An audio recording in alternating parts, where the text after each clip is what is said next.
اعوذ باللہ السمیع العلیم من الشیطان الرجیم بسم اللہ الرحمن الرحیم وَأَنفِقُوا مِمَّا رَزَقْنَاكُم مِّن قَبْلِ أَن يَأْتِيَ أَحَدَكُمُ الْمَوْتُ صدق اللہ العظیم۔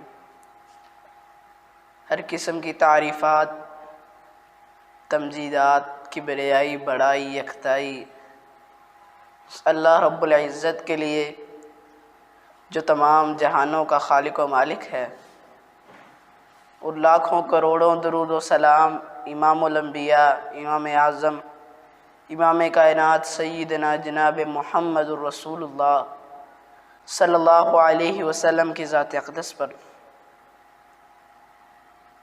کلمہ پڑھنے کے بعد انسان جو بھی نیکی کرتا ہے اس کی اللہ تعالیٰ کے ہاں بہت قدر و منزلت ہے۔ ہر نیکی کی اپنی اپنی اہمیت، افادیت ہے، لیکن اخلاص کے ساتھ اللہ تعالیٰ کی راہ میں کیا ہوا صدقہ بہت اہمیت رکھتا ہے۔ صدقے سے مراد کہ انسان اللہ تعالیٰ کو راضی کرنے کے لیے اپنے حلال مال میں سے اللہ کی راہ میں خرچ کرے، خواہ وہ خرچ مسجد پر ہو، مدرسہ پر ہو، کسی یتیم پر ہو یا کسی مسکین پر ہو۔ آفتوں کو ٹالنے اور مصیبتوں کو ٹالنے میں صدقہ ایک اہم کردار ادا کرتا ہے۔ صدقہ دینے کے لیے یہ ضروری نہیں کہ آپ کے پاس ہزاروں روپے ہوں۔ اگر کوئی 1 روپیہ بھی صدقہ کرتا ہے تو اس کی اللہ تعالیٰ کے ہاں بہت اہمیت ہے۔ صحیح بخاری کے اندر رسول اللہ صلی اللہ علیہ وسلم کی حدیث موجود ہے۔ نبی صلی اللہ علیہ وسلم نے فرمایا، جو شخص کھجور کے برابر بھی صدقہ کرتا ہے اللہ تعالیٰ اسے پالتا پوستا ہے جس طرح تم میں سے کوئی اپنے گھوڑے کے بچے کو پالتا ہے، حتیٰ تکون مثل الجبل، یہاں تک کہ وہ پہاڑ کے برابر ہو جاتا ہے۔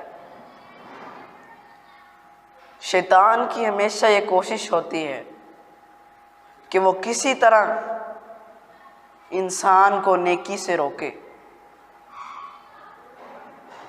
شیطان دل میں یہ وسوسے ڈالتا ہے کہ تیرے پاس مال کی کمی ہو جائے گی، تو صدقہ نہ کر، کل کو تجھے مال کی ضرورت پڑی تو کیا کرے گا؟ فکر و فاقہ کے دل میں وسوسے ڈالنا شروع کر دیتا ہے۔ مسند احمد کی روایت ہے، رسول اللہ صلی اللہ علیہ وسلم نے فرمایا، جو انسان صدقہ کرتا ہے وہ 70 شیطانوں کے جبڑے پھاڑ کر صدقہ کرتا ہے۔ صدقہ کے کئی ایک فوائد ہیں جن میں سے چند میں اختصار کے ساتھ پیش کروں گا۔ پہلا فائدہ تزکیہ نفس حاصل ہوتا ہے۔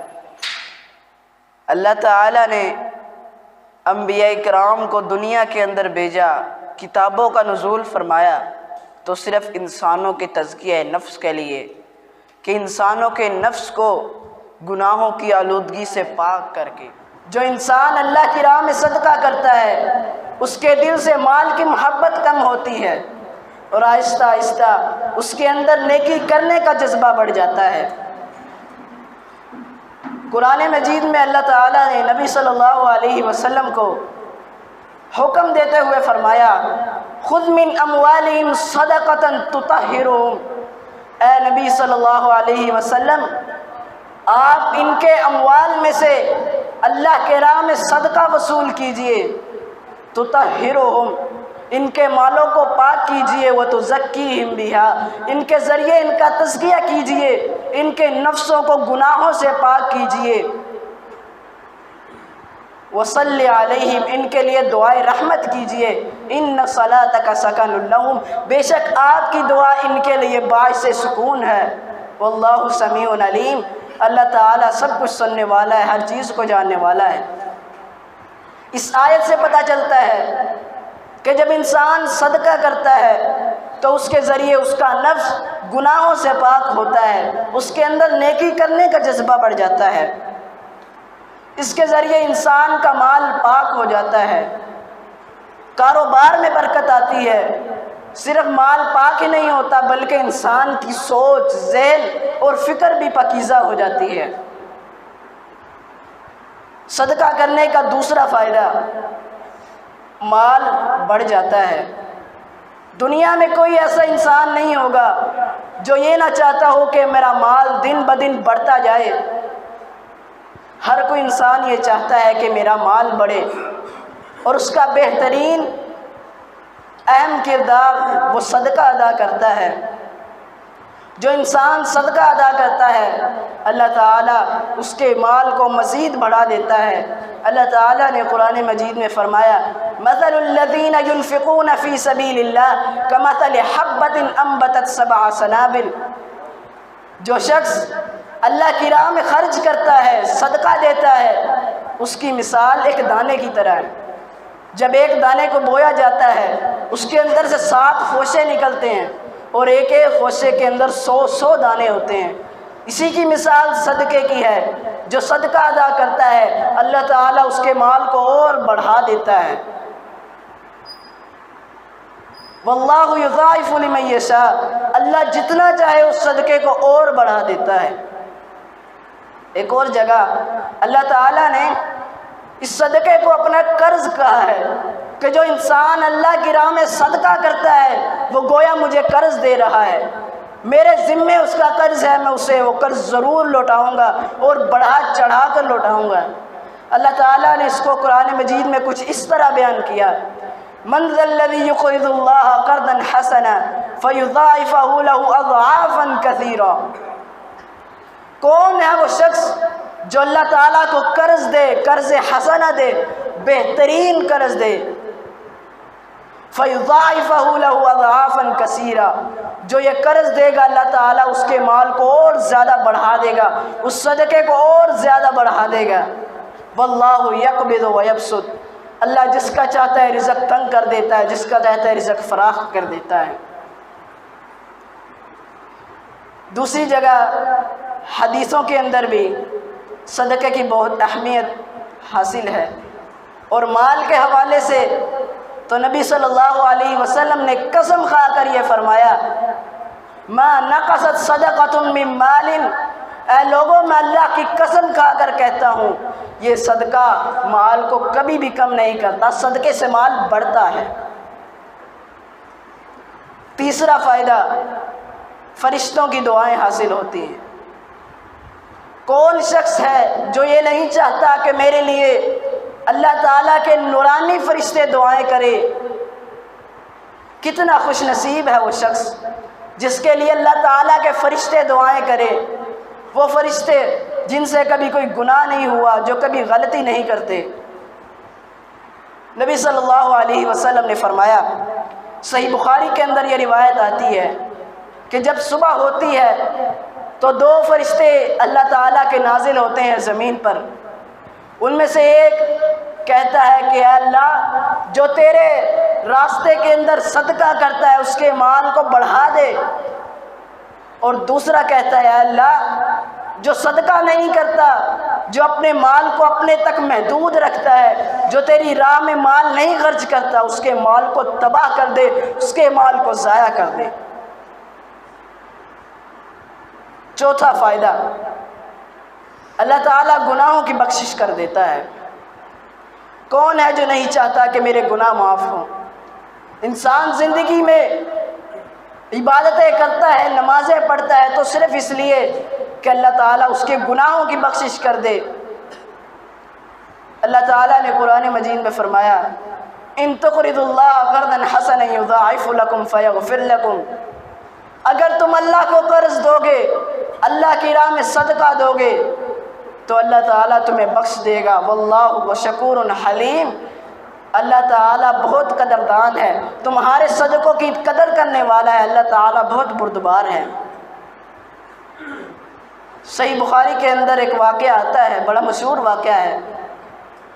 ایک فاحشہ عورت جو ساری زندگی فحاشی پھیلاتی رہی، وہ ایک مرتبہ راستے کے اندر جا رہی تھی، اس نے دیکھا کہ ایک کتا پیاس سے ہانپ رہا ہے، پیاس سے مر رہا ہے، اسے پانی نہیں مل رہا، اس عورت کے دل میں رحم آیا، قریب یہ کنواں تھا، اس نے اپنی جوتی اتاری، اسے کپڑے کے ساتھ باندھ کر کنویں میں سے پانی نکالا، اس کتے کو پلا دیا، تو اللہ تعالیٰ نے اس کتے کو پانی پلانے کی وجہ سے اس کے ساری زندگی کے گناہ معاف کر دیے۔ اگر ایک کتے کو چند گھونٹ پانی پلانے کی وجہ سے اللہ تعالیٰ ساری زندگی کے گناہ معاف کر سکتا ہے، تو غریبوں کو، مسکینوں کو راشن پہنچانے سے اللہ کیوں نہیں معاف کر سکتا؟ پانچواں فائدہ، اللہ تعالیٰ کا غضب ختم ہو جاتا ہے۔ انسان اپنے گناہوں کی وجہ سے اللہ تعالیٰ کو ناراض کر لیتا ہے، اللہ تعالیٰ کا غضب آ جاتا ہے۔ جب اللہ کا غضب آتا ہے تو انسانوں کو بربادی کے گڑھے میں پھینک دیتا ہے، انسانوں کو بربادی اور ضلالت اور گمراہی کے گڑھے میں پھینک دیتا ہے۔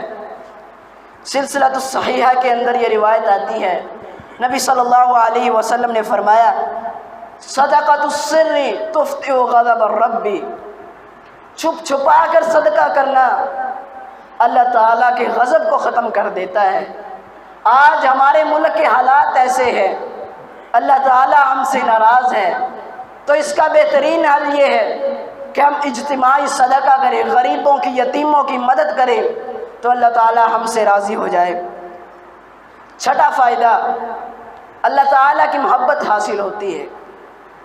ہر انسان یہ چاہتا ہے کہ اللہ تعالیٰ مجھ سے محبت کرے۔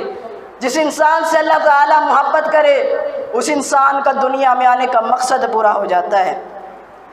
جامع ترمذی کے اندر روایت آتی ہے، سیدنا عبداللہ بن مسعود رضی اللہ عنہ بیان کرتے ہیں کہ ایک مرتبہ رسول اللہ صلی اللہ علیہ وسلم نے ان 3 لوگوں کا تذکرہ کیا جن سے اللہ تعالیٰ محبت کرتا ہے۔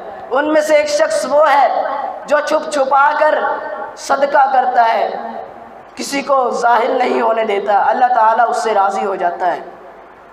7واں فائدہ، قیامت کے دن عرش کا سایہ نصیب ہوگا، جس دن کوئی سایہ نہیں ہوگا۔ سبعۃ یظلھم اللہ فی ظلہ یوم لا ظل الا ظلہ، جس دن لوگ گرمی سے مر رہے ہوں گے اس دن کوئی سایہ نہیں ہوگا، صرف اللہ تعالیٰ کے عرش کا سایہ ہوگا۔ ان 7 میں سے ایک آدمی وہ ہے، رجل تصدق بصدقۃ فاخفاها حتى لا تعلم شماله ما تنفق يمينه، وہ شخص جو دائیں ہاتھ سے سجدہ کرتا ہے اور بائیں ہاتھ کو پتہ نہیں چلنے دیتا کہ اس نے صدقہ کیا ہے۔ 8واں فائدہ، اللہ تعالیٰ جنت کا مہمان بنا دیتا ہے۔ جنت کے اندر ایک دروازہ ہے جسے باب الصدقہ کے نام سے پکارا جاتا ہے۔ قیامت کے دن باب الصدقہ سے وہ شخص آئے گا جو دنیا کے اندر صدقہ کرتا رہا ہوگا۔